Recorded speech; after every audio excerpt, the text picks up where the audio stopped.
በቲክቶክ ስሙ አዎንታ በርሲሳ በእውነተኛ ስሙ ገዛኸኝ በሬሳ።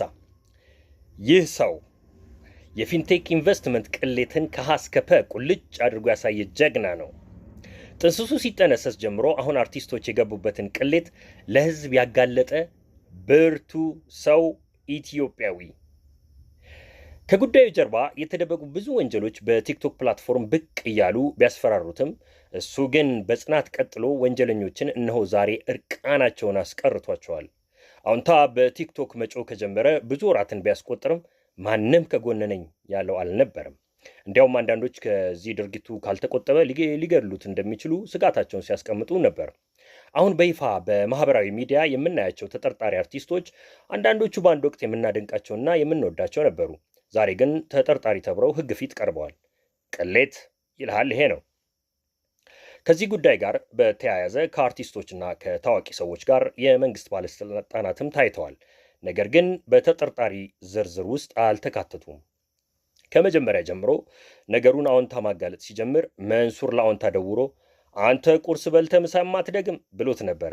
ትላንት ደግሞ አዎንታ በለቀቀው የድምፅ ግጂ አንተ ኦሮሞ ሆነህ ኦሮሞን እንዴት ታሳድዳለህ እንዳለው ከራሱ አዎንታ ሰምተናል።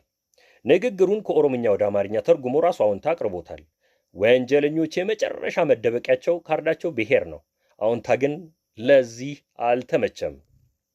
አዎንታ መንግስትና ፖሊስ ሊሰራው የሚገባውን ስራ ነው በተናጠል የተጋፈጠው።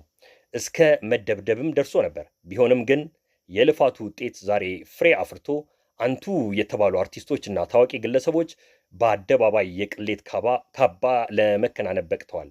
ያሳፍራል። ከዚህ በኋላ ለስራ እነዚህን አርቲስቶችና ግለሰቦች የሚያቀርባቸው ይኖራል ብዬ አልገምትም። አንዴ ስማቸው ጎድፏል። እውነት ወንጀለኛ ሆነው ከተገኙ ህዝብ አክንትፍ ብሎ እስከ ወዲያኛው ይተፋቸዋል። ለነገሩ እነሱም ፊንቴክ ኢንቨስትመንት እኛንም ሿሿ ሰርተውናል፣ አታሉናል እያሉ ሲናገሩ በተለያዩ ሚዲያ ሰምተናል።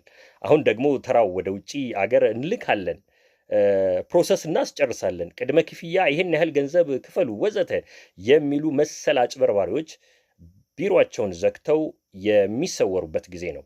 ለማንኛውም አዎንታ በርሲሳ ወይም ገዛኸኝ በሪሳ መሸለም የሚገባው ጀግና ኢትዮጵያዊ። እናመሰግናለን።